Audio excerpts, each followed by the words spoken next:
Hello everyone, welcome to the channel. I am Shweta, your English teacher, and I hope everyone is great and fine. So today I am here with the chapter The Last Lesson.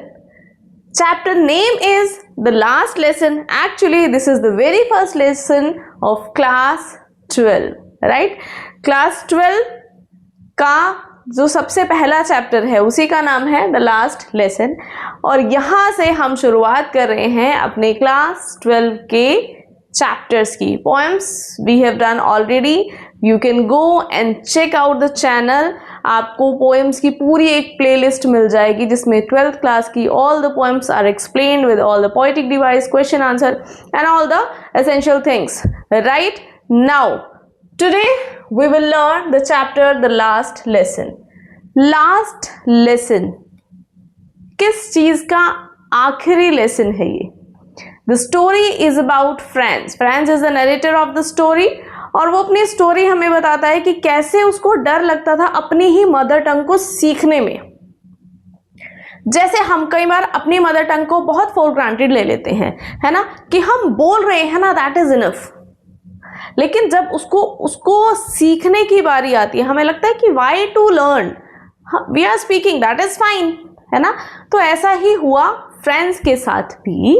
वो बहुत ही procrastinate करता था चीज़ों को. Specially if I talk about study, he was a great procrastinator. Okay, so but when it comes to the end, suddenly एक message आता है और उसको पता चलता है कि अब they are not able to learn their own language, they are not able to speak their own language.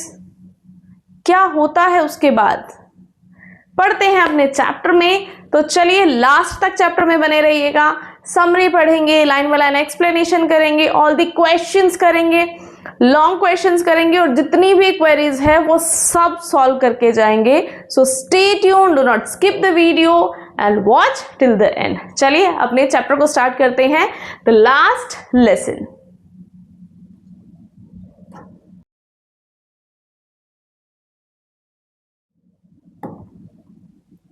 Okay, first of all, let's have a short introduction of the author, Alphonse Daudet. Alphonse Daudet, born in 1840 and died in 1897, was a French novelist and short story writer. The Last Lesson is set in the days of the Franco-Prussian War 1870 to 1871. 1870 से 71 तक ये war चल रहा था, in which France was defeated by Prussia led by Bismarck. ठीक है, तो जिसमें फ्रांस को हरा दिया था किसने? प्रशिया ने. जिसको लीड कौन कर रहा था? Bismarck. Okay, so Prussia then consisted of what now are the nations of Germany, Poland and parts of Austria. In this story, the French district of Alsace and Lorraine have passed into Prussian hands. Alsace और Lorraine पर यहाँ किसका control हो गया था? Prussians का. ठीक है, so read the story to find out what effect this had on life of school. चलिए अब स्टोरी को पढ़ते हैं कि इस सबका स्कूल पे, वहाँ के रहने वाले लोगों पे और उस बच्चे फ्रेंड्स पे जिसकी हम स्टोरी पढ़ने वाले हैं उस पर क्या इम्पैक्ट आया. क्या इम्पैक्ट आएगा जब अपनी ही मदर टंग को बोलने से रोक दिया जाएगा, जब कोई और कंट्री आके कंट्रोल कर लेती है ना, और वो कहते हैं कि आप अपनी ही मदर टंग को नहीं सीख सकते हो, आप अपनी ही मदर टंग को नहीं बोल सकते हो, तो कैसा लगता है ना. चलिए चैप्टर करते हैं शुरुआत. सबसे पहले पढ़ते हैं एक short summary of the chapter. Sorry, first of all introduction लेते हैं चैप्टर का पहले, है ना, फिर समरी पढ़ेंगे. The chapter the last lesson is written by Alphonse Daudet, which I have read already, है ना, we have read actually. So this chapter narrates about the year 1870 के बारे में बताता है ये chapter. When the Prussian forces under Bismarck attack the captured France. France पर जब अटैक करते हैं, so the French districts of Alsace and Lorraine went into Prussian hands. Prussians के हाथों में चले जाते हैं ये दोनों डिस्ट्रिक्ट. कौन से? एल्सेस और Lorraine. The new Prussian rulers discontinues the teaching of French in the school of these two districts. कौन कौन से? एल्सेस और लॉरेन. मतलब क्या है कि फ्रेंच सीखी जाती थी, पढ़ी जाती थी वहां पर, लेकिन एक ऑर्डर पास किया गया कि एल्सेस और लॉरेन, मतलब जिन पे प्रशियंस का कंट्रोल हो चुका था, उन्होंने बोला कि अब इन 2 डिस्ट्रिक्ट्स में उनकी ही लैंग्वेज, कौन सी, फ्रेंच, वो अब नहीं पढ़ाई जाएगी। The French teachers were asked to leave, जितने भी फ्रेंच टीचर्स थे उनको बोला गया कि अब तुम जाओ भाई, अब तुम्हारा यहाँ कोई काम नहीं है, जब फ्रेंच सिखानी ही नहीं है, हमें फ्रेंच को आगे ग्रो होने ही नहीं देना है, तो फिर आप यहाँ क्या करेंगे, आप लोग जाइए, ठीक है। Okay, हैमिल, M. Hamill, who served the school for 40 years, could no longer stay in the school. एक ऐसे इंसान जिन्होंने 40 साल एजुकेशन के लाइन में अपना मतलब जीवन जिन्होंने बिता दिया, 40 साल कोई छोटा टाइम नहीं होता है ना, 40 साल तक उन्होंने पढ़ाया है फ्रेंच, और 40 साल उन्होंने यहाँ इस देश को दिए हैं, लेकिन अब वो वहाँ पर नहीं रह सकते थे। उनको बोला कि आप स्कूल छोड़िए और आप जाइए, आपकी ज़रूरत नहीं है। Still, he gave the last lesson to his students with utmost devotion and sincerity as ever. फिर भी एक लास्ट लेसन अपने स्टूडेंट्स को वो देते हैं प्रॉपर पूरे डिवोशन के साथ, ऐसे ही सिंसेरिटी के साथ जैसे वो हमेशा से पढ़ाते आ रहे थे, ठीक है। तो ये फ्रेंच का एक लास्ट लेसन था एल्सेस और लॉरेन में, सॉरी, इसीलिए चैप्टर का नाम है द लास्ट लेसन, है ना। So from here we can say we have got the title. The story depicts the pathos of the whole situation about how people feel when they don't learn their own language. ये जो story है ये situation को बताती है, उस condition को बताती है कि जिस टाइम पे आप अपनी ही मदर टंग को सीखने से आपको रोक दिया गया है ना। It tells us about the significance of one's language in one's life for the very existence of a race and how important it is to safeguard it, ठीक है, फाइन। चलिए अब चलेंगे किधर, अब चलेंगे चैप्टर की समरी की तरफ, ठीक है, चैप्टर की समरी की तरफ। The narrator of the story is Franz, ठीक है, स्टोरी के नरेटर कौन है, friends. One morning, Franz was late for school. एक दिन फ्रेंड्स स्कूल के लिए लेट हो जाता है। As I told you, he was a great procrastinator, है ना। procrastinator कौन होते हैं, पता है कौन होते हैं प्रोक्रेस्टिनेटर, मतलब जो हर चीज को टाल करते रहते हैं, है ना, टालते रहते हैं, आज नहीं कल करेंगे, कल नहीं परसों करेंगे, अभी तो बहुत टाइम है, कर लेंगे, है ना। तो इस टाइप का पर्सन था friends. His teacher M. Hamill had told his class that he would be asking questions on participles on that day. तो उनके स्कूल टीचर जिनका नाम था M. Hamill, M. Hamill उनको क्या पढ़ाते थे, M. Hamill फ्रेंच पढ़ाते थे, ठीक है। तो उन्होंने कहा कि वो कुछ क्वेश्चंस पूछेंगे पार्टिसिपल्स पे। Franz felt like bunking school but he resisted the urge and went to school. तो एक बार तो फ्रेंड्स के दिमाग में ये चीज़ आती है कि स्कूल बंक कर देते हैं, है ना, आज वैसे भी पार्टिसिपल्स पूछने वाले हैं, सर मुझे वैसे भी नहीं आते हैं, तो स्कूल बंक कर देते हैं। फिर वो अपनी इस इच्छा को थोड़ा सा रेजिस्ट करता है, थोड़ा सोचता है कि नहीं चलो स्कूल चल ही पढ़ते हैं, है ना। The school felt unusual compared to regular days, as there was no commotion in the classroom and most of the villagers, including the former mayor, former postmaster, etc., were sitting on the bank benches. ठीक है, तो लेकिन जैसे वो school पहुंचता है तो school कुछ अनयूजुअल सा, कुछ अलग सा ही लगता है कि ना स्टूडेंट्स की आवाज़ आ रही है, ना वहाँ पर किसी तरह का कोई क्योस है, कोई हसल बसल नहीं है। इवन जो पुराने जो लोग यहाँ से पढ़ के गए हैं या जो गांव के जो पुराने लोग हैं जैसे मेयर है या पोस्ट मास्टर है, वो भी स्कूल में आए हुए हैं और पीछे बेंचेस पर बैठे हुए हैं क्लास में। That was really unusual for friends, है ना। ऑब्वियस ही बात है कि आप स्कूल जाओ, स्कूल में बच्चे अपना चैप्टर नहीं पढ़ रहे हैं, ठीक है, कुछ पढ़ाई नहीं हो रही है, इवन जो एल्डर्स हैं वो बैठे हैं, है ना, और बहुत शांति है। तो it is really an unusual thing for a school particularly, right? So as the class began, the teacher M. Hamel announced that this was his last French lesson for his students, as the Prussians had announced that French would no longer be taught in schools.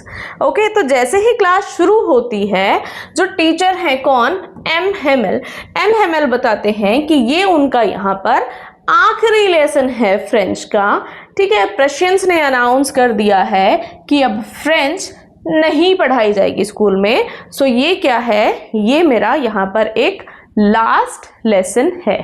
I hope this is clear, यहाँ तक सभी को समझ में आ रहा है? Fine, okay. Franz felt like a sudden pang of remorse. Franz को सडनली फील होता है, बहुत मतलब वो पछताता है कि ये क्या हुआ, मैं तो टाइम को ऐसे ही टाल रहा था कि ठीक है सीख लेंगे, कर लेंगे, और एक दिन ये आ गया कि अब हम उसको सीख ही नहीं सकते हैं। तो वो सडनली बहुत मतलब रिपेंट करने लग जाता है वो।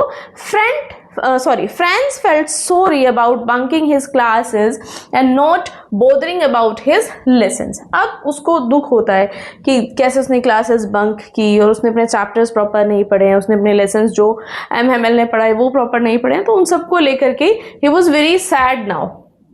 He realized that the villagers had come there to pay respect to M. Hamel's 40 years of service as a teacher.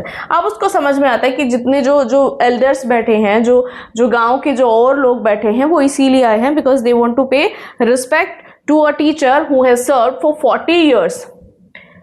It was also about showing respect for their country which was not theirs anymore. मतलब ये एक उनका तरीका भी था अपनी country के लिए रिस्पेक्ट शो करने का, जो अब उनकी रही ही नहीं थी, है ना, किसी और का कंट्रोल हो गया था उनकी कंट्री पे।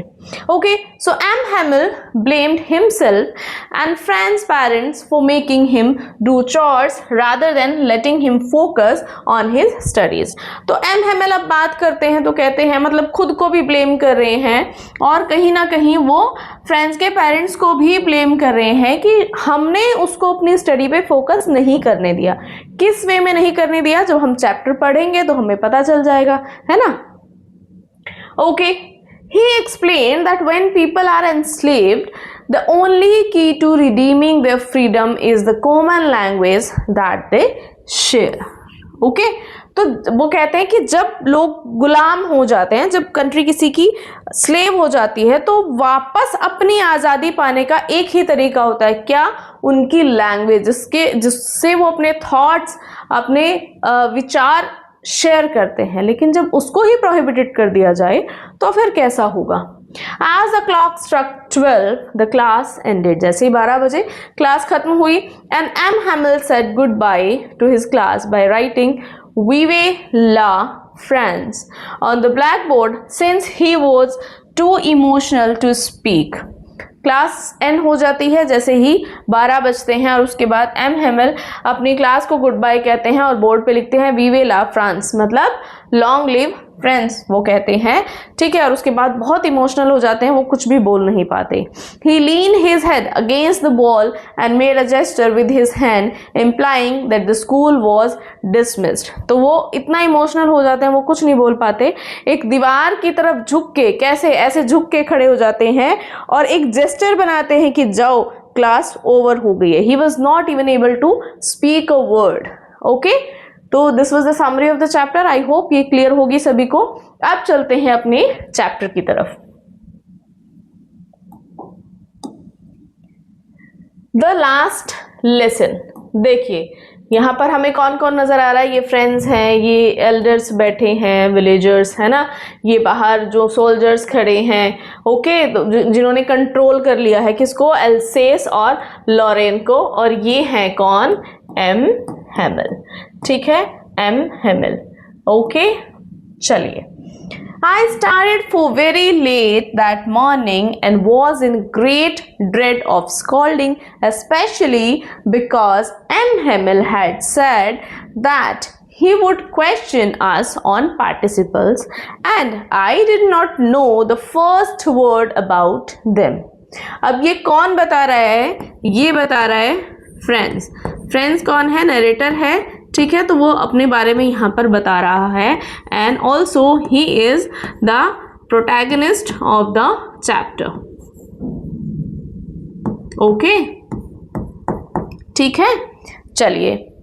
आई started for the very late, मैंने उस दिन बहुत लेट शुरू किया दिन को, मतलब मैं देर से उठा, पहले ही लेट हो गया था, ठीक है, और बहुत डरा हुआ था। ग्रेट ड्रेड ऑफ स्कोल्डिंग, डरा हुआ था, डांट खाने का डर था। क्यों? क्योंकि एम हेमल ने बोला था कि वो हमसे क्वेश्चन पूछने वाले हैं पार्टिसिपल्स के बारे में, और मुझे तो पार्टिसिपल्स का फर्स्ट वर्ड भी नहीं आता। Okay, For a moment, I thought of running away and spending the day out of doors. एक बार तो लगा कि मैं दूर भाग जाऊं, है ना, दूर चला जाता हूं और क्या करता हूं, पूरा दिन बाहर, स्कूल से भी बाहर और घर से भी बाहर, पूरा दिन बाहर स्पेंड करूंगा। ना मैं घर में रहूंगा ना मैं स्कूल जाता हूँ। क्या करता हूँ, स्कूल बंक कर लेता हूँ और बाहर घूमता हूँ, है ना। Okay, it was so warm, so bright, the birds were chirping at the edge of the woods, and in the open field back to the sawmill the Prussian soldiers were drilling. अभी क्या है कि जब वो बाहर निकला तो मौसम कैसा था, बहुत गर्म था, बहुत ब्राइट दिन था, birds were chirping, ठीक है, जंगलों के किनारे पे वहां पर पक्षी चहचहा रहे थे, ठीक है, और ओपन फील्ड में जो प्रशियन सैनिक थे, जो प्रशियन सोल्जर्स थे, वो ड्रिल कर रहे थे, means they were practising. Okay, it was all much more tempting than the rule for participles. अब इसको देख के मतलब मुझे लग रहा था कि ये बहुत ज़्यादा टेम्पटिंग था, पार्टिसिपल्स के रूल से तो ज़्यादा टेम्पटिंग था ये। टेम्पटिंग क्या होता है, टेम्पटेशन क्या होती है, लालच। इसको देख के मतलब मेरा मन कर रहा था कि मैं यहीं पे रहूँ, ये सारी चीज़ें देखूँ, but I had the strength to resist and hurried off to school. लेकिन मेरे अंदर इतनी पावर थी कि मैं अपनी इच्छाओं को कंट्रोल कर सकूं, ठीक है, तो मैंने ऐसा किया और मैं कहाँ चला गया, मैं चल पड़ा स्कूल की तरफ। ओके, तो ये एक क्वालिटी तो उसकी अच्छी लगी, है ना, to control his emotions, to control his you can say the urge, है ना। तो मतलब क्या है कि बाहर जाना है, बाहर घूमना है, लेकिन उसको ये भी पता है कि नहीं स्कूल जाना ज़रूरी होता है, ठीक है, तो वो चल पड़ता है अपने स्कूल की तरफ। Now when I passed the town hall there was a crowd in the front of bulletin board. जैसे मैंने टाउन हॉल पास किया, वहां से जब मैं निकल रहा था टाउन हॉल के पास से, तो बुलेटिन बोर्ड के सामने बहुत भीड़ लगी हुई थी। भाई क्यों लगी हुई थी, वो भी देखते हैं क्यों लगी हुई थी। For the last 2 years all our bad news had come from there, the lost battles, the draft, the order of the commanding officer, and I thought to myself without stopping, what can be the matter now? अब जैसे मैं वहां से निकला, bulletin board के पास भाई क्या था, भीड़ लगी हुई थी जबरदस्त, ठीक है। सो पिछले 2 सालों से जितनी भी बुरी खबर थी वो हमें इस बुलेटिन बोर्ड से ही मिल रही थी, है ना। लड़ाई का हार जाना, lost battles, draft, commanding officer के जो भी ऑर्डर्स आते थे कि ऐसे करना है वैसे करना, जो भी चीज़ें थी वो हमें इस बुलेटिन बोर्ड से ही मिलती थी। एंड मोस्टली क्या था कि बुरी ही खबर मिलती थी इस बोर्ड से। और इस बार भी क्या हुआ, and I thought to myself without stopping what can be the matter now. अब मैं खुद से सोच रहा हूँ, अपने आप से बात कर रहा हूँ कि अब क्या है, इस बार क्या है ना। चलिए, Then as I hurried by as fast as I could go, उसके बाद मैंने इतने अपना स्पीड पकड़ी फटाफट से, और जितना जल्दी मैं चल सकता था उतनी जल्दी मैं फटाफट से चलने लगा। कहाँ तक, स्कूल की तरफ। The blacksmith watcher who was there with his apprentice reading the bulletin called after me, "Don't go so fast, bub. You will get to your school in plenty of time." तो वहां पर क्या था कि जो blacksmith कौन होता है, लोहार जिसको हम बोलते हैं, है ना। तो वो जो वहां पर था वो देख रहा था, और अपना जो उसका अप्रेंटिस था, मतलब उसके साथ काम करने वाला जो क्या कर रहा था, बुलेटिन को पढ़ रहा था, उसने मुझे बुलाया और उसने कहा इतना जल्दी जाने की जरूरत नहीं है, you will get to school you'll get to your school in plenty of time. अभी बहुत टाइम है, आराम से पहुंच जाओगे, ठीक है, क्योंकि अब उनको पता था कि क्या कुछ हो रहा है ना. I thought he was making fun of me, लेकिन मुझे ऐसा लगा कि वो शायद मेरा मजाक उड़ा रहा है. क्यों? क्योंकि मैं ऑलरेडी लेट था. उसमें वो कह रहा है अरे अभी तो बहुत टाइम है, आराम से चले जाओगे. तो ऐसे में मुझे लगा कि वो मेरा मजाक उड़ा रहा है. And I reached M. Hamill's little garden all out of breath. और मैं बिल्कुल एक सांस में कहाँ पहुंच गया? एम हेमिल के लिटिल गार्डन के पास, ठीक है. वो कहाँ? स्कूल में पहुंच जाता है. Okay. Usually when school began, there was a great bustle which could be heard out in the street. The opening and closing of desks, lesson repeated in unison, very loud, with our hands over our ears to understand better, and the teacher's great ruler rapping on the table. Usually जब school शुरू होता था तो वहां पर great पूरा मतलब शोर शराबा हसल बसल पूरी होती थी, ठीक है. बाहर तक आवाजें सुनाई, बाहर गली तक आप उस आवाज को सुन सकते थे. बेंच का खुलना बंद होना, बच्चे एक साथ साथ चैप्टर पढ़ रहे हैं, बोल रहे हैं, टीचर्स अपना रूलर ऐसे टैप कर रहे हैं टेबल के ऊपर. तो ये सारी आवाजें बाहर से सुन सकता था कोई भी, इतना शोर होता था. But now it was all so still. लेकिन अभी की अगर मैं बात करूं तो सब बिल्कुल शांत था. I had counted on the commotion to get my desk without being seen, but of course that day everything had to be as quiet as Sunday morning. Okay, तो क्या हुआ?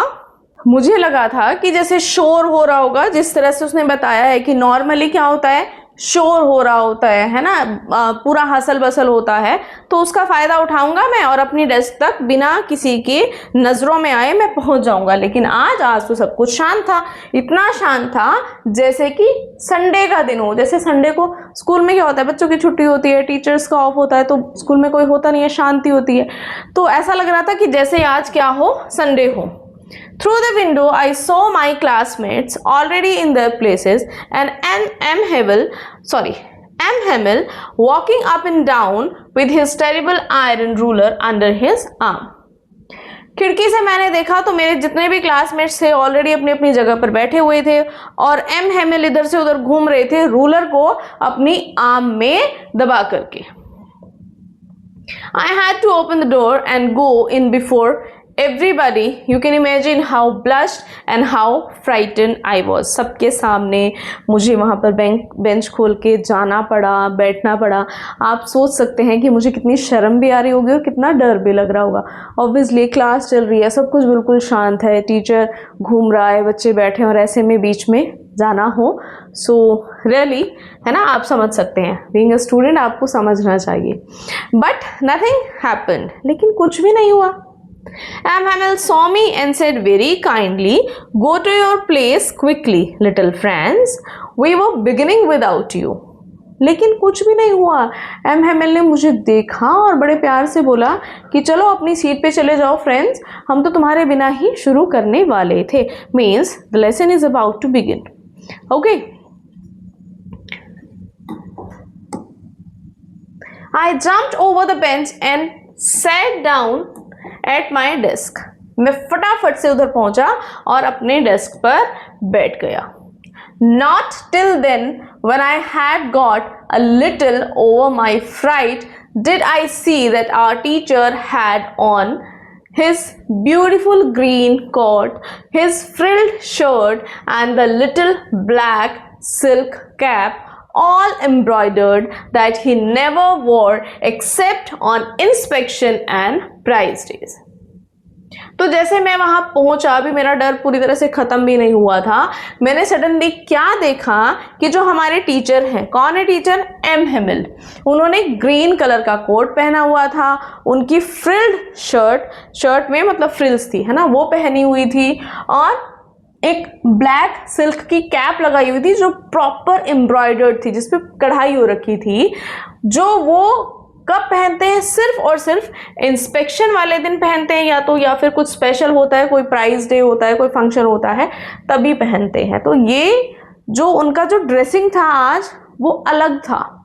ठीक है, तो वो कहता है फ्रेंड्स कि उन्होंने जो भी पहना हुआ था वो यूजुअली कब पहनते हैं, जब स्कूल में कुछ बड़ा, कुछ फंक्शन, कुछ अलग होता है तब पहनते हैं, वो कपड़े उन्होंने पहने हुए थे। Besides, the whole school seemed so strange and solemn.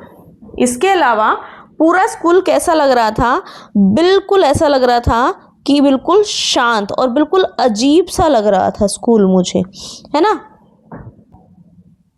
But the thing that surprised me most was to see on the back benches that were always empty, the village people sitting quietly like ourselves. लेकिन सबसे ज्यादा surprise किस चीज ने किया, जब मैं वहां बैठा, मैंने पीछे देखा, बैंक बेंचेस की तरफ देखा जो हमेशा खाली होते थे। ठीक है, आज उन पर जो लोग हैं, और मतलब जो वहां से जो गांव से लोग आए हुए हैं, वो चुपचाप बैठे हुए हमारी तरह मतलब क्लास में जैसे एक स्टूडेंट को चुपचाप बैठा होता है, ध्यान से सुन रहा होता है, इस तरह से जो पीछे की सीटें खाली पड़ी होती थी, आज वहां पर गांव के पुराने लोग बैठे हैं, बिल्कुल शांत, एक बच्चे की तरह, एक स्टूडेंट की तरह वो वहां पर बैठे हैं। अब कौन कौन बैठा है? Old Hauser with his 3 cornered hat, the former mayor, the former postmaster, and several other besides. Everybody looked sad, and Hauser had brought an old primer thumbed at the edges, and he held it open on his knees with his great spectacle lying across these pages. ठीक है, तो वहां पर कौन कौन बैठा हुआ था? एक हाउजर बैठा हुआ था, ठीक है, मेयर बैठा हुआ था, और सब बहुत उदास लग रहे थे। ठीक है, और जो हाउजर था वो अपनी एक बुक भी लेके आया हुआ था, ऐसी बुक जिसके किनारे भी घिसे हुए थे, और वो उसको ऐसे अपने घुटनों पे लेके बैठा हुआ था, और उसका चश्मा जो है वो साइड में रखा हुआ था पेजेस के पास। ठीक है, तो यहाँ तक क्या है कि जो फ्रेंड्स है वो क्लास में पहुंच गया है। क्लास में क्या है, पहले तो स्कूल में जैसे वो पहुंचा तो everything was very calm and quite. ठीक है, जैसे तैसे वो अपनी क्लास में पहुंचता है, क्लास में पहुंच के देखता है कि जो टीचर हैं एम हेमल, उन्होंने डिफरेंट क्लॉथ्स पहने हुए हैं। ठीक है, बिल्कुल अलग वो कपड़े जो वो फंक्शनली पहनते थे वो पहने हुए हैं। फिर वो एक ये हैरान करने वाली चीज़ थी, फिर वो एक चीज़ की और तरफ ध्यान देता है कि पीछे कि जो बेंचेस खाली पड़े होते थे उन पे गांव के पुराने लोग बैठे हुए हैं। ठीक है, कौन कौन बैठा हुआ है? जैसे पोस्ट मास्टर हो गया, मेयर है, ठीक है, हाउजर है, ये सब लोग बैठे हुए हैं। हाउजर अपने एक पूरा वो बुक वगैरह सब कुछ वो दस्तावेज लेकर आया हुआ है। ठीक है, तो ये सब चल रहा था क्लास में। While I was wondering about it all, जब मैं ये सब के बारे में सोच रहा था, हैरान हो रहा था, M. Hamill mounted his chair and in the same grave and gentle tone which he used to me said, "My children, this is the last lesson I shall give you." तो जब मैं इसके बारे में सोच रहा था, इसी बीच में एम हेमिल क्या कहते हैं कि मेरे बच्चों, बड़ी एक जेंटल टोन में वो कहते हैं कि मेरे बच्चों, ये मेरा आज यहाँ पर एक लास्ट लेसन है। The order has come from Berlin to teach only German in the school of Alsace and Lorraine. Berlin से ऑर्डर आया है कि एल्सेस एंड लॉरेन के स्कूल्स में अब सिर्फ क्या पढ़ाई जाएगी? जर्मन पढ़ाई जाएगी, फ्रेंच नहीं पढ़ाई जाएगी। The new master comes tomorrow, कल से आपका नया टीचर आएगा। This is your last French lesson, French का आज ये लास्ट लेसन है। I want you to be very attentive, मैं चाहता हूँ कि आप बहुत ध्यान से, बहुत सावधानी से इसको सुने। What a thunderclap these words to me. ऐसा लगा जैसे कोई बिजली ही गिर गई है। मतलब मेरे लिए तो it was shocked, it was sudden, I was shocked. ऐसा लगा पता ही नहीं क्या हो गया सुन के कि ये क्या हुआ। Oh, the wretches, that was what they had put up at the town hall. अब उसको समझ में आया कि टाउन हॉल में जो बुलेटिन बोर्ड पे जो लिखा हुआ था, जिसकी वजह से वो सब वहां पर इकट्ठा हो रहे थे, इतनी जो भीड़ थी, ये था वहां पर। ठीक है, तो ये उसको अभी क्लियर होता है। My last French lesson, why I hardly knew how to write, I should never learn any more, I must stop there then, Oh, how sorry I was for not learning my lessons, for seeking birds, eggs, or going sliding on the Sar. My books that had seemed such a nuisance and a while ago so heavy to carry, my grammar and my history of the sense were old friends now that I couldn't give up. मेरा आखिरी French lesson. अब French जो है ना means he is shocked. एक चीज जिससे आप दूर भागे जा रहे हो, भागे जा रहे हो, भागे जा रहे हो, और एक दिन वो खुद आपसे कह दे कि ठीक है. तो जब वो उस चीज को एक आदत पड़ जाती है ना कि ठीक है करेंगे करेंगे करेंगे करेंगे, और सडनली ऐसा होता है कि अब करना ही नहीं है. ये काम हुआ. He was totally shocked. वो कहते हैं कि मेरा लास्ट फ्रेंच लेसन. क्यों? मैं मुश्किल से तो मैंने थोड़ा सा सीखा था कि मैं कैसे कैसे लिखना है. मैंने तो पढ़ा ही नहीं कभी ध्यान से. मुझे रुक जाना चाहिए था वहीं. ओहो, कितने दुख की बात है. I was not learning my lesson. मैं अपने लेसन को पढ़ ही नहीं रहा था, याद ही नहीं कर रहा था. क्या कर रहा था? बाहर बर्ड्स के एग्स देख रहा है, झूले पे जा रहा है, मतलब क्लास बंक करना, स्कूल बंक करना. क्यों? Only because he didn't want to learn that French language. और वो लैंग्वेज ही अब प्रोहिबिटेड हो गई है. तो अब उसको शॉक लग रहा है कि ये अचानक से हुआ क्या है. मेरी बुक जो मुझे थोड़ी देर पहले मतलब ये लग रही थी कि क्या है, बहुत हैवी लग रही थी कैरी करने में, मेरी ग्रामर, मेरी हिस्ट्री बुक, ठीक है, वो अब पुराने दोस्त थे that I couldn't give up, जिनको मैं गिव अप नहीं करना चाहता था. And M Hamel too, M Hamel भी. The idea that he was going away, I should never see him again, made me forget all about his ruler and how cranky he was. जैसे ही ये दिमाग में चीज आती है कि वो जा रहे हैं, अब मैं उनको दोबारा कभी नहीं देख पाऊंगा, मैंने सब कुछ भूल दिया उनके रूलर के बारे में, या वो कितना सनकी टाइप का वो बंदा था, कितना गुस्सा करता था, है ना, रूलर से मारता था. मेरे दिमाग से तो सारी चीजें निकल गई. मेरे दिमाग में एक ही चीज रह गई कि ही इज गोइंग. अब हम फ्रेंच नहीं पढ़ाएंगे, अब पढ़ेंगे. अब एम हेमल स्कूल में नहीं आएंगे, अब वो हमें नहीं पढ़ाएंगे. तो ये सब चीज़ों के बारे में फ्रेंच सोच रहा है. Poor man. It was in honor of this last lesson that he had put on his fine Sunday clothes, and now I understood why the old man of village was sitting there in the back of the room.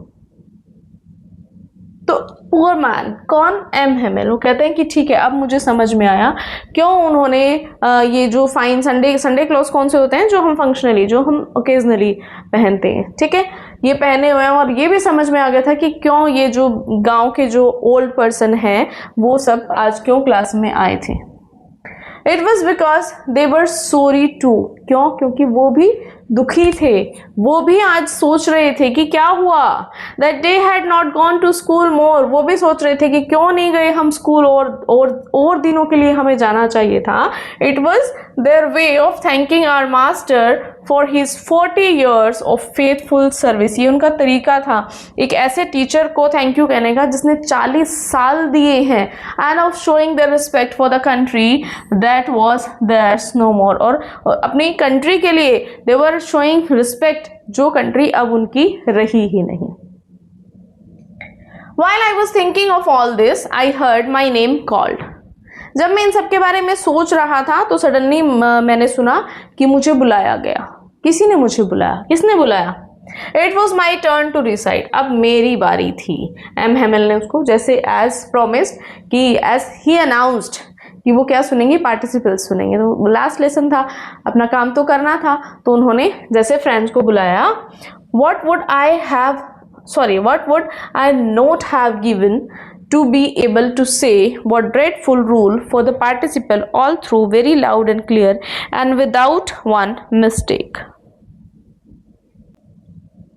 अब क्या हो, जब मुझे ऐसा लग रहा था कि मतलब काश मैं प्रॉपरली पढ़ पाता, बिना डरे, बिना किसी झिझक के मैं सारी चीज़ें सुना देता, बता देता, जोर जोर से क्लियरली क्लास में बता देता, बिना रुके, बिना किसी एक गलती के. But I got mixed up on the first word and stood there. और मैं पहली ही बात पे अटक गया और मैं वहीं खड़ा का खड़ा रह गया.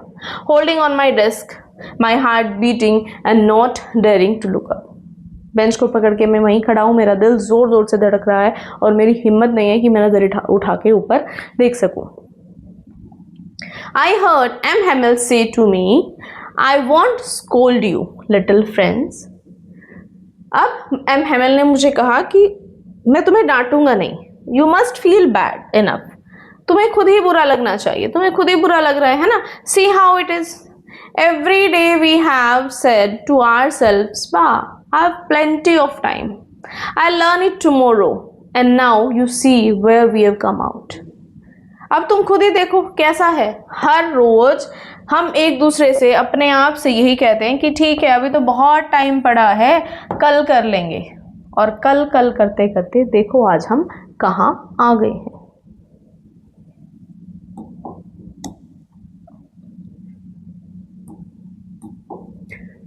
That's the great trouble with Alsace. She puts off learning till tomorrow. ये बहुत बड़ी प्रॉब्लम है एल्सेस के साथ। एल्सेस के साथ मतलब एल्सेस के लोगों के साथ, ठीक है।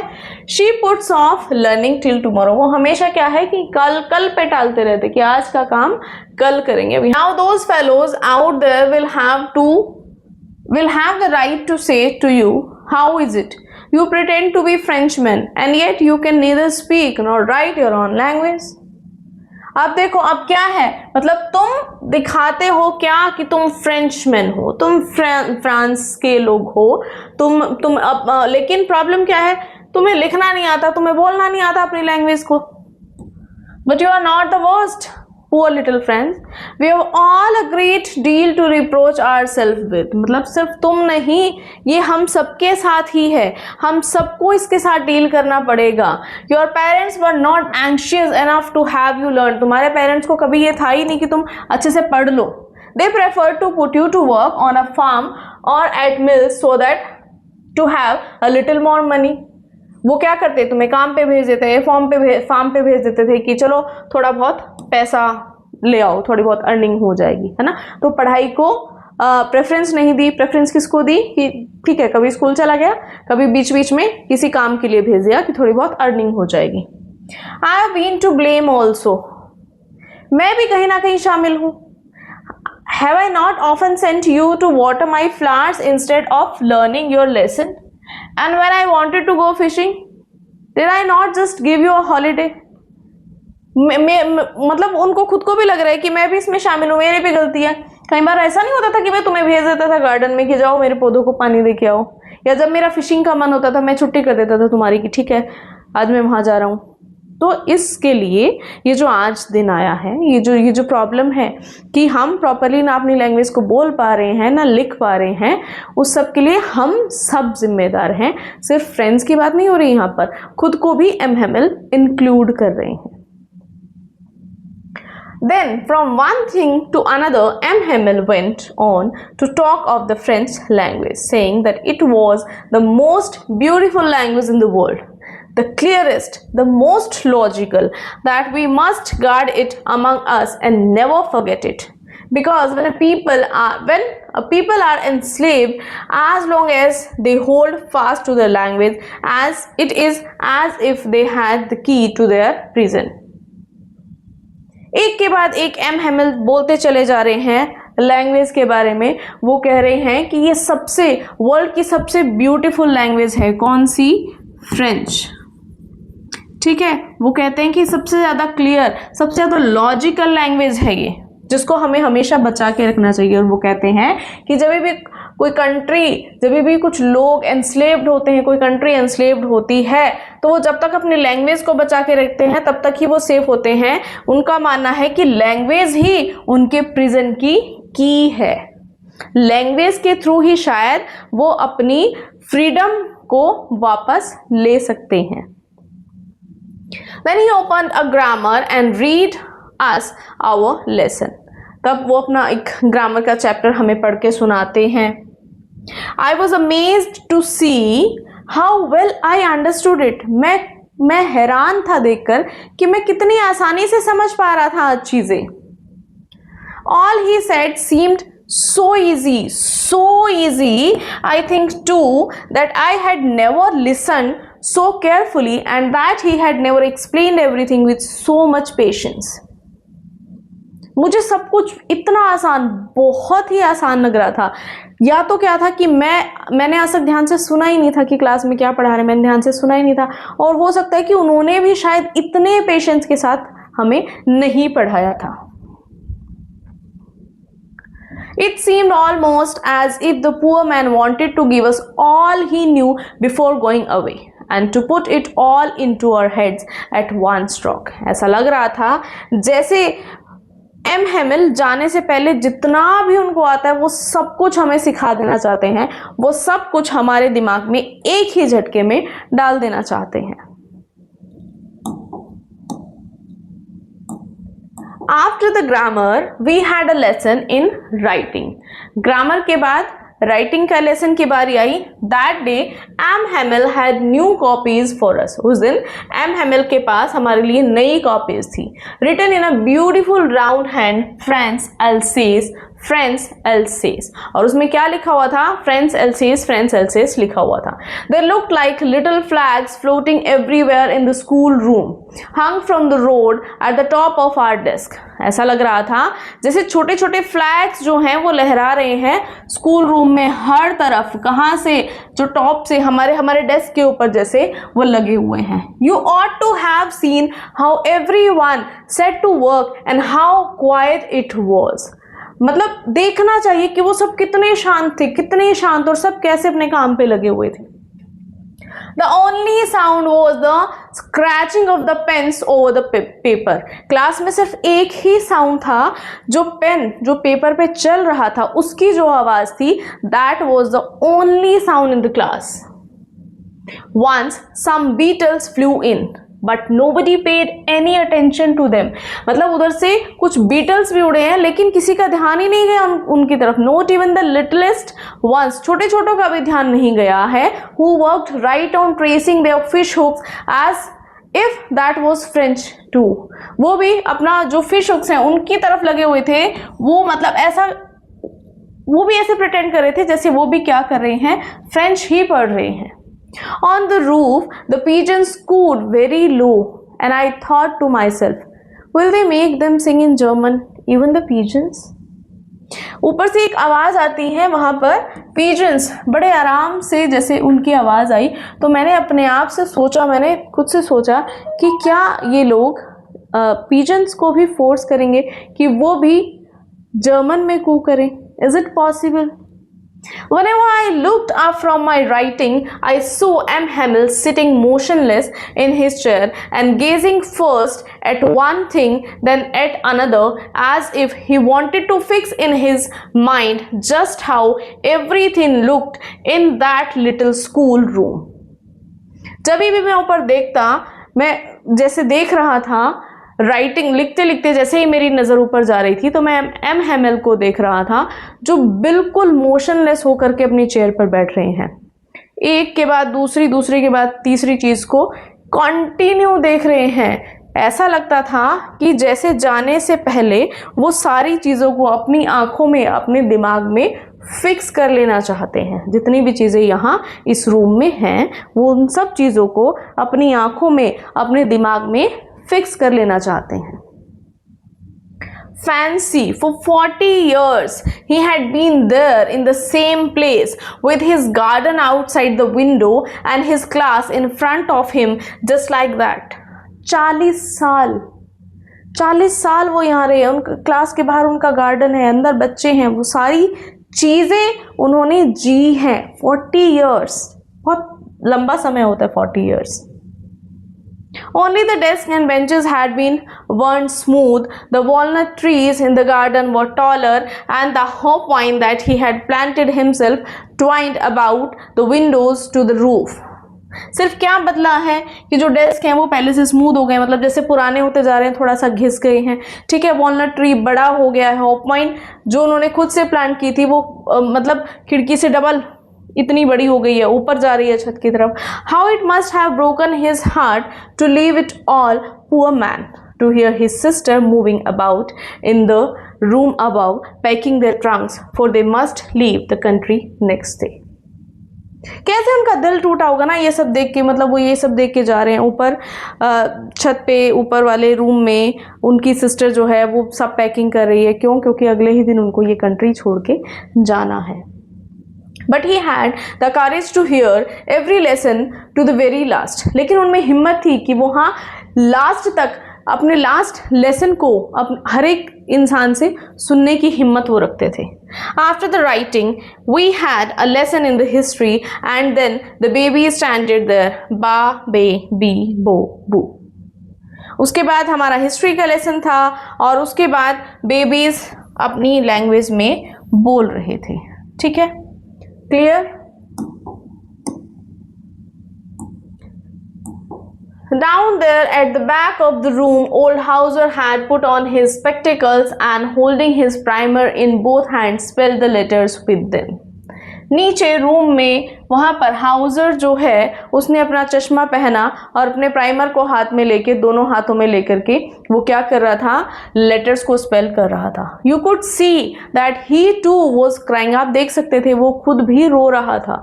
His voice trembled with emotion. उसकी आवाज़ कांप रही थी इमोशन से।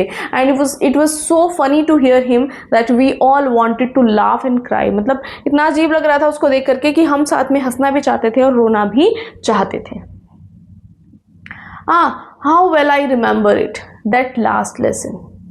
All at once, the church clock struck 12. Then, the Angelus.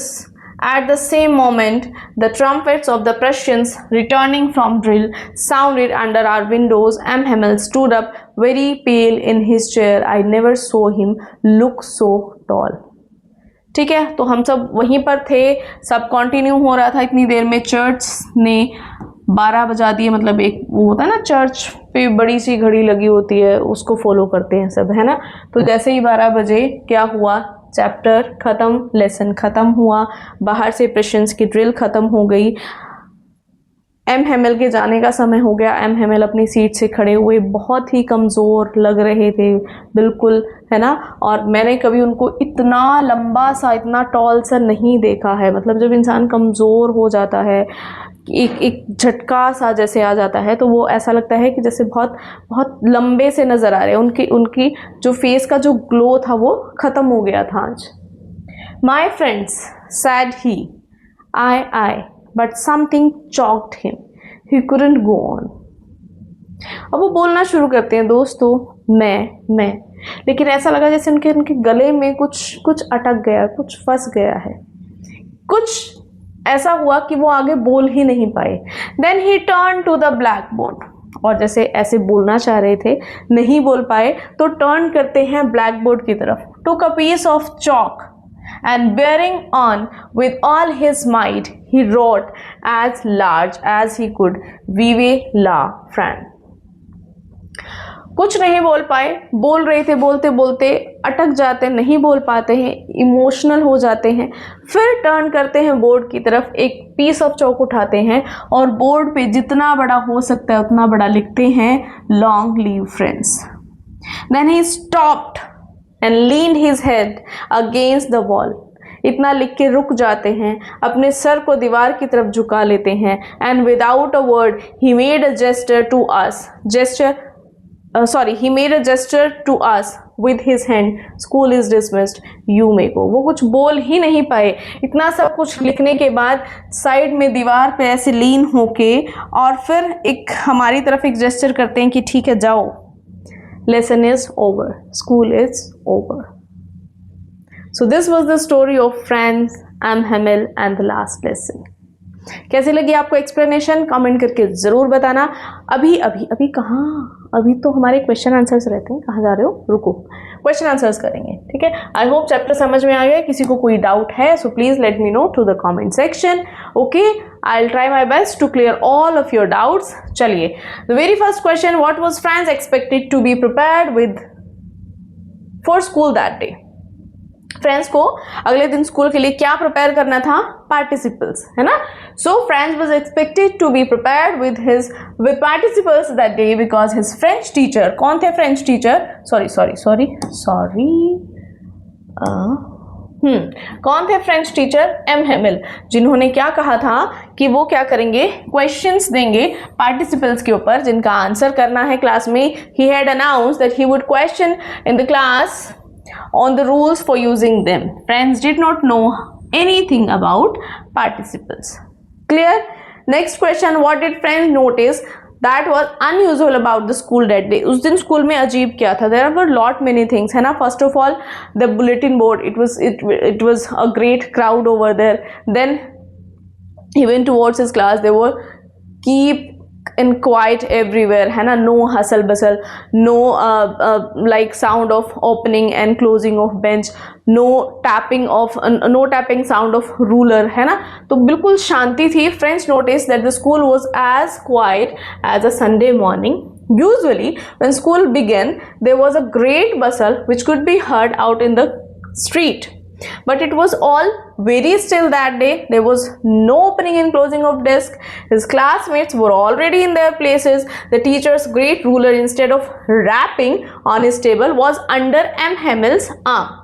Additionally, his classmates were already seated and the village elders sat solemnly in the back. Even जो villagers थे वो भी क्लास में आकर के बैठे हुए थे quietly. Fine. Next question, what had been put up on the bulletin board? Bulletin board पे क्या लिखा हुआ था? बुलेटिन बोर्ड से ही तो बिजली गिरी थी सारी, है ना. सो बुलेटिन बोर्ड से ही तो लिखा हुआ था, the bulletin board displayed an official order from Berlin. Bulletin board क्या दिखा रहा था? बर्लिन से आया हुआ जो ऑफिशियल ऑर्डर था. क्या था? It stated that only German would be taught in the schools of Alsace and Lorraine. ये सिटी नेम जरूर याद कर लेना भाई, ठीक है. Reasons marking the end of French instructions. The news was a shock for everyone in the last village. For the last 2 years all the bad news had come from the bulletin board, from the same bulletin board. Fine. चलिए next question, what changes did the order from Berlin cause in the school that day? जो Berlin से जो order आया था कि अब French नहीं पढ़ानी है, जर्मन पढ़ानी है, उससे क्या क्या चेंजेस आए? क्या चेंजेस आए देखो. The order from Berlin mandated that only German be taught in the schools of Alsace and Lorraine. French नहीं पढ़ाई जाएगी, जर्मन पढ़ाई जाएगी. कहाँ पर? एल्सेस और लॉरेन में. halting all French lessons, halting stopped, है ना. The teacher M. Hamil became uncharacteristically sympathetic and students became deeply attentive. मतलब जो पहले नहीं हुआ वो हुआ. sympathetic nature हो गया था suddenly. किसका? M. Hamil का. बच्चे बहुत attentively सुन रहे थे. On the back benches that were always empty, जो पीछे benches खाली होते थे, the elderly village people were sitting quietly like the kids. तो ये सब changes आए थे. Okay, fine. Next question, how did Fran's feelings about M. Hamil and school change? Suddenly Fran's की feeling school को लेकर के या M. Hamil को लेकर के change कैसे हो जाती हैं? कैसे हो जाती हैं? Franz felt sorry for not learning his lessons properly. Franz को बुरा लगता है कि वो अपने lessons को properly नहीं पढ़ पाया. His feelings transformed into deep regret. अभी उसको पछतावा हो रहा है. Respect भी है अब उसको अपनी language के प्रति, अपने teacher के प्रति. And affection. His books, which seemed a nuisance and burden earlier, were now old friends. अब वो उसकी दोस्त बन चुकी हैं. His feelings about M. Hamil also changed. M. Hamil के बारे में भी उसकी फीलिंग्स जो है चेंज हो चुकी हैं. He forgot all about his ruler and how cranky he was. सब भूल गया. फ्रेंड्स बिल्कुल भूल गया उनके रूलर के बारे में या उनका जो क्रैंकी नेचर था उसके बारे में. He suddenly saw his teacher's dedication and cherished his language. Okay, clear? Next part of the questions. The people in the story suddenly realize how precious their language is to them. What shows you this? Why this happened? Suddenly लोगों को realize होता है कि उनकी language उनके लिए कितनी important है, कितनी valuable है. तो यहाँ से आपको क्या लगता है? In the last lesson, the people suddenly realize how precious their language is because an order from Berlin dictates that only German will be taught in Alsace and Lorraine, and they are about to lose it. Suddenly लोगों को पता चलता है कि उनकी language उनके लिए इतनी कीमती क्यों है. क्यों? क्योंकि जिस लैंग्वेज को वो फॉर ग्रांटेड ले रहे थे, सडनली उनको पता चलता है कि अब वो उनको नहीं पढ़ाई जाएगी, अब उनको कोई और ही लैंग्वेज पढ़ाई जाएगी, है ना. M. Hamel told the students and villagers that henceforth only German would be taught in the schools of Alsace and Lorraine.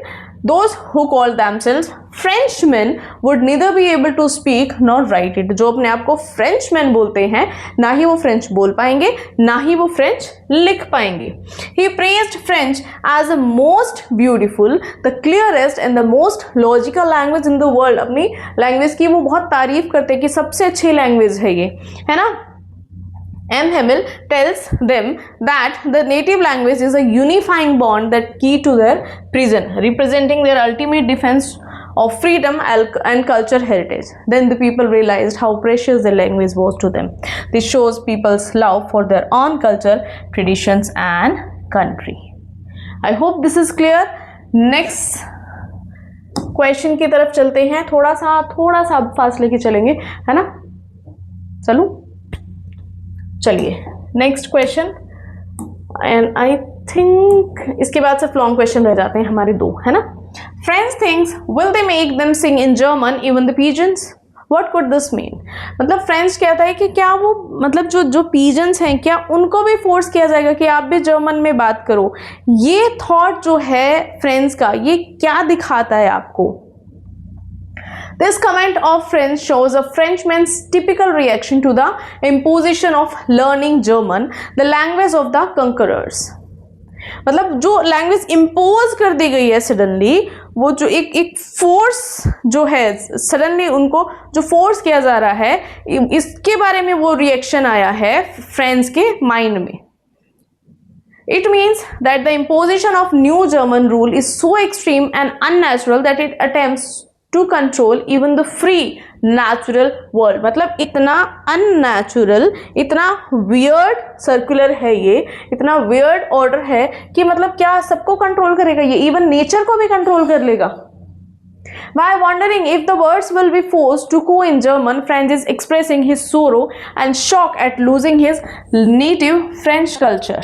Being deprived of the learning of mother tongue would mean cutting off all bonds with the motherland. मतलब अपनी language, अपनी mother tongue से ही अलग हो जाना, ऐसा लगता है जैसे अपनी मदरलैंड से ही अलग कर दिया गया हो. The thought highlights the absurdity of cultural operation, showing that while authorities can force a language into schools, they can never truly strip away the natural inherent identity and heritage of people. Forcefully जब किसी चीज़ों को मतलब deliberately force किया जाता है ना, तो वो दिल से इम्प्लाई नहीं होती है, वो सिर्फ एक ये होता है कि चलो ठीक है करना है, दैट्स इट, है ना. तो आप फोर्स करके आप लोगों से काम भी करा सकते हो. ये एक प्रैक्टिकल चीज़ मैं आपको बता रही हूँ कि फोर्स करके काम कराया जा सकते हैं, फोर्स करके आप लोगों से आप अपने ऑर्डर मनवा सकते हो, बट आप एक जो रिस्पेक्ट होती है, एक जो प्यार होता है, एक जो डेडिकेशन होता है, वो आपको नहीं मिलेगा फोर्सली, है ना. चलिए आगे देखते हैं. ओके, इसके बाद हमारा एक क्वेश्चन हो रहा है बस. Character sketch of M Hamel. M Hamel के कैरेक्टर को जानते हैं थोड़ा सा closely. M. Hamel is a devoted and patriotic French teacher in Alphonse Dauret's story The Last Lesson. Last Lesson जो किसने लिखी है? Alphonse Dauret ने. उसमें M. Hamel का कैरेक्टर बहुत ही devoted और patriotic है. After 40 years of dedicated service, he transformed from a strict disciplinarian wielding an iron ruler into a deeply emotional figure as his mother tongue is banned by Prussian authorities. ठीक है, transformation दिखाया उनकी personality का कि कैसे वो बहुत strict person हुआ करते थे और सडनली कितना पोलाइट, कितना जेंटली बिहेव कर देना शुरू कर देते हैं. His character evolves through several की ट्रेट्स. की ट्रेट्स क्या देखेंगे हम उनके? डेडिकेटेड टीचर हैं, आर्डेंट पैट्रियट हैं, रिस्पेक्टफुल और इमोशनल हैं. Having taught at the Alsace school for 40 years, he is deeply committed to his profession. He honestly assesses the community's educational failures, even bravely taking partial blame for his student lack of diligence and his own past shortcomings. Ardent patriot. His love for France and its culture shines brilliantly. He considers French the clearest, most logical language in the world and passionately urges his students to guard the language as a key to their freedom. Next one is respectful and emotional. Obviously on his final day, गांव के जितने भी लोग हैं, he honors his role by wearing his finest formal green coat, ruffled shirt and silk cap. The weight of the impending loss overwhelms him at the end of the lesson, leaving him unable to speak and forcing him to dismiss the class with a poignant gesture on the blackboard. कितना emotional हो जाते हैं वो, कुछ बोल भी नहीं पाते हैं और कुछ जेस्चर जो है उनका वो हमें बताता है कि कितना deeply he is shocked by this order. France is the young impressionable, what is this, अरे ये मिसप्रिंट हो गया भाई, सो सॉरी फॉर दिस. देखो ये रहा क्वेश्चन, मैं कह रही हूँ ये क्या हो गया, ये हमारा क्वेश्चन है, right a character sketch of friend. Sorry ये थोड़ा सा टाइपिंग का गड़बड़ हो गया है ना. सो इसका आंसर हम देखते हैं. Franz is a young impressionable narrator, ठीक है, नरेटर ऑफ अल्फोंस डॉरेट story the last lesson. Narrator है फ्रेंड्स लास्ट लेसन का. Initially a carefree and reluctant student, he undergoes a profound emotional awakening, transforming from a negligent boy into a mature patriotic learner who deeply values his native language and cultural identity. Character trait देखते हैं. carefree and nature loving, regretful and reflective, patriotic and sensitive. Carefree nature loving कैसे है कि school bunk करके बाहर की चीजें देखना उसको अच्छा लगता है. At the start, Franz is a typical schoolboy who prefers skipping class to enjoy the warm sunshine, chirping bird, and the drill of Prussian soldier. He finds his French language lesson dull and tedious, है ना. उसको लगता है कि ये बहुत टेढ़ी खीर है. He frequently puts off his studies with the excuse of having plenty of time to learn them tomorrow. Next one is regretful and reflective. Upon learning of the new decree from Berlin banning French in favor of German, a profound realization dawns on Franz. He feels deep guilt and remorse over his past neglect, wishing he had paid closer attention to his lesson. तो अब इस बात पे क्या है, पछतावा हो रहा है.